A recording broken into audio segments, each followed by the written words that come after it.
Okay guys, andito na tayo sa pinaka gusto mo sa surplus pistol collection ko. Actually, surplus revolver collection. Di ba ito yung pinaka sabi mo? Why? Sabi mo muna sa kanila bago natin ipakita. So, as you know guys, mahilig ako sa mga World War II na firearms. It's one of the things that even sa Philippines sobrang rare. Because, you know, we, instead of preserving these things, we turn them into gardening tools. Dito sa Pilipinas. But sa US, they preserve history. Yan, ito Ayan. yung bala nun. Yung bala niyan. So, hulaan nyo guys kung anong firearm yan. Sabi niya, walang ulo. Oh, Nakatago Nakatago yung bala Nakatago. Diba? Sabi mo kaya na-amaze ka rin. Oh, Wala siyang ibang katulad, diba? Ikaw, gun enthusiast ka. In the Philippines, I've never seen Wala. ammunition, Touch ammunition like this before. Diba? Really, that makes you doubt kung ano ba nangyari sa atin, bakit ganyan. I mean, look at that. Diba? Nakatago yung bala o captain. Tago. Okay, Para daw mahirap bunutin yung bala, di ba? So, naalala ko yung reaction ni Charles nung inabot ko sa kanya dito. Sabi, wow! Sabi mo, that's cool! Ito, pakita mo na sa kanila. Oh yes, guys. So, alam niyo naman ako nakakaalam, sino nakakaalam ng mga ganito. I'm pretty sure a lot of you are very familiar with this already. This one is from 1943. 1943, na gun revolver. Sabi ko, what if dalawa, Charles? Dalawa. Yun nga eh. It's not enough to have one. I guess you're supposed to dual wield it. Oo, dalawa. Diba? Actually, yung bago sa, Look at siguro that. 10 years ago, Na gun revolvers. pinutok ko Soviet to sa Union. Pinutok ko to sa gun range, dalawa. Ay, sabihin, nira-rapid fire ko to, walang problema. Talagang sunod-sunod. So, ano nangyari sa'yo, Jason? Nakalimutan mo magdala ng bereta mo na may 15 rounds, so therefore you dual wield two guns Ano ko with lang na, 8 rounds. for its age, talaga yung function, yung ano niya, ganun pa rin eh. Wala. Look at that. Iba pa pala dito, guys, yung hammer niya. Kita mo? Sabi ko nung una, bali ba? Sira ba yung hammer nito? hindi Ayan, hindi siya fixed hammer. Yeah, exactly. Hindi siya Same is fixed true for this one. Ayan o, gumagalaw din yung, Gumagalaw yung hammer niya. Pero, yeah, by Makita the way, lang na ganun. lahat, makita nyo naman, walang laman yan. No rounds. No rounds yan. Hindi siya nagsuswing back, Mhm. kaya nag-o-open lang siya ng ganon. Tapos, isa pa sa kakaiba dito, Charles, kahit hindi mo i-half cock to, umiikot na yung cylinder. Yan o. Ayun, umiikot. Hindi, kahit pag mo i-half cock, ibalik mo yung ano. Yan. I don't really know kung how to open. Dahan-dahan lang. Dahan-dahan, sige. Yon. Yan. Slowly. Yeah, may ikot siya, tinan mo. Ikot Ayan. mo. Ayun, Hindi see? siya naglalak. Hindi siya naglalak. Pero, perfect pa rin yung timing niya. Naka-align pa din siya pagka gagamitin mo. So, anong kakaiba dito sa revolver na to?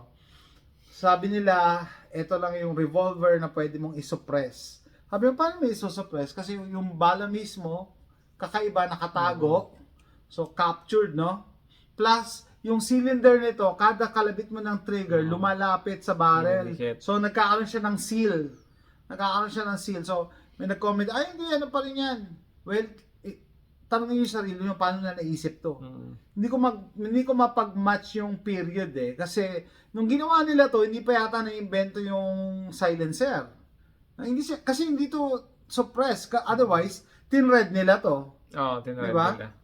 Pero sabi ko, ba't nila ginawa yun? Maybe perhaps some time na yon hindi pa nila I mean, the concept was there, pero Hindi, for manufacturing and logistical reasons, hindi nila tinuloy yung hindi paglagay. parang may nabasa ako dati, Charles, dahil yung power nito, gusto nila talaga yung ma-maximize lahat yung kaya sila ng seal. Ng seal. Kasi the more na mabawasan yung loss gunpowder sa side, mas powerful yung baril nga naman. 'Di ba? Kaya Correct. mas na-harness nila yung power ng cartridge. Pero I think hindi yan related sa suppressor. Silencers. Hindi related sa suppressor. Otherwise, Pero pwede mo daw i-suppress. ngayon pwede suppress. I think may gumawa na yan. Yun nga Kailangan eh. mo ipa-modify yung yung patred yung dyan. muzzle.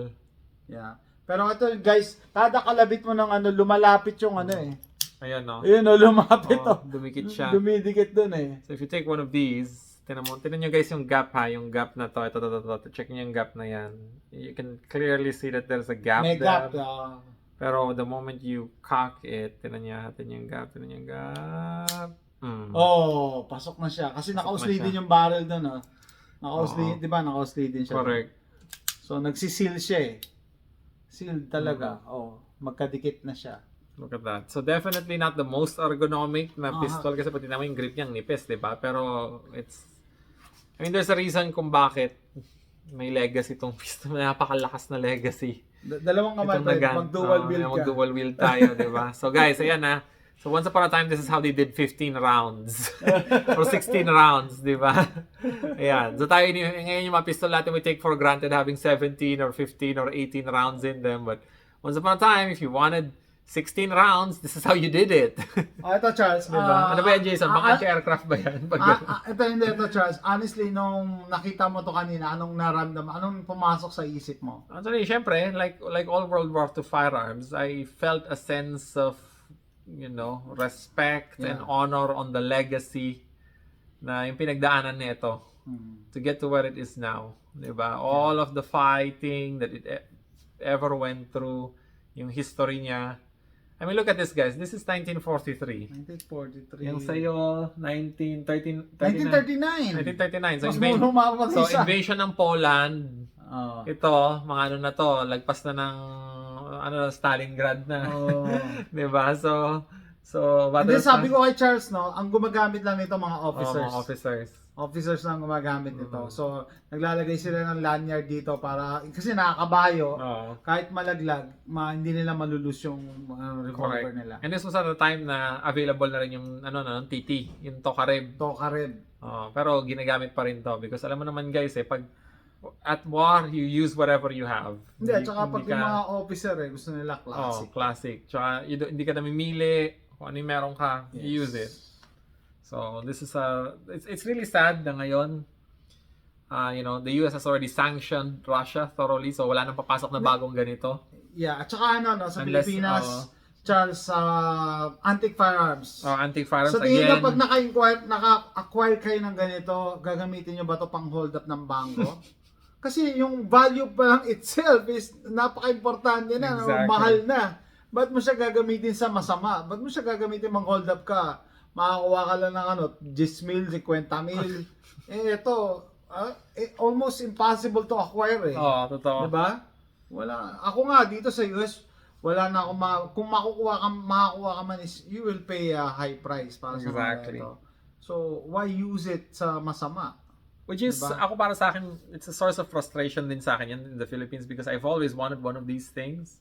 But they're so hard to obtain sa Philippines. I find it so unfair. Ay, Na, sabi mo, walang in place na... walang mechanism. Mechanism The in law place. allows it. RA 10591 allows the possession of antique firearms, but there's no real mechanism in place that if you find one of these, sabi natin binuksan mo yung baol ni Lolo, May nakita kang ganyan, automatic loose firearm yan. Loose You have to firearm surrender yan. it will be destroyed, and there's no way for you to have it registered. Pag nahulihan ka, kulong ka.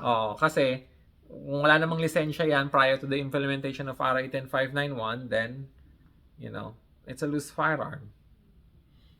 Or So, if I it understand hasn't been renewed, yung registration hasn't been renewed in so long, wala na.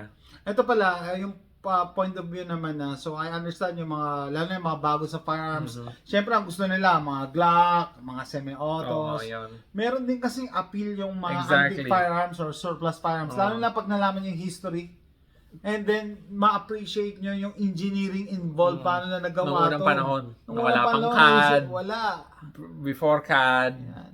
Paano na nagawa to? No? Lahat, Before CNCs. Walang CNC machines. wala pang CNCs noon, lahat mano-mano noon, na milling machines. Tsaka just imagine, Workmanship. ginawa nila tong mga baril na to, hindi pa tayo hindi pa nga tayo pangarap panganak eh. Hindi pa tayo pinagpangalan. Grandparents pa lang natin. Oo, ayan. Kapapanganak. 1939 tong isa, 1942 yung isa. So, imagine that, guys. Look at that. Grabe, There's a no? preservation of history right there. Tama. So, sa Pilipinas yan, ginawa ng gardening tools. Tinunaw na. Yan. Ito nyo. Diba? Nag-gun revolver, mga officers ang habang nakasakay sa kabayo. Tapang pa nun, ano? Oh, yeah. Talagang you're gonna charge into enemy fire with just that. Amazing. So, Charles, ano masabi mo? Last words sa mga Lalo na dito muna dito sa antique na revolvers na na-acquire ko. So this is the Hindi ka, first. hindi ka nagtataka na paano mo na-acquire yan or ano. Ayun nga, I mean, well, I know that these are not super hard to obtain sa US dati. Ngayon, Dati, rare na. Rare na, oh. Rare na. Kasi, after the war in Ukraine right now, the US has sanctioned the hell out of Russia. So, hindi na sila makakapag-import ng ganito. Pero, I'm very, very happy na nakita ko nito. I've always wanted to hold one. At nakahawak. I've always wanted to hold one of these just because of the history and character that it has. Look at that, guys. It's a very pencil. Amoy Cosmoline pa nga eh. Diba? So talagang, nilagaan talaga nila. And it shows yung how they value their history, that yung mga firearms na ganito, hindi nila tinutunan, hindi nila ginagawang gardening tools, doon sa Saka Russia. ma-appreciate mo yan, metallurgy nung unang panahon. Metallurgy nung unang panahon, guys. Kasi tinan nyo, Matibay yung bakal. tibay, walang kalawang. It's really nice. The bluing is nice. Na talaga, na makapal. And, it was really meant to be that thing na they would store for a long period of time to be used in time of war again. Tama. Oo. It wasn't something that was meant to be thrown away after a few years. It was meant to be stored a long time and waited for its turn again to protect Mother Russia. Yeah. Diba? Which is incredible para sa akin. Tsaka siguro So much better to hold this in person than it is just watch it in a video.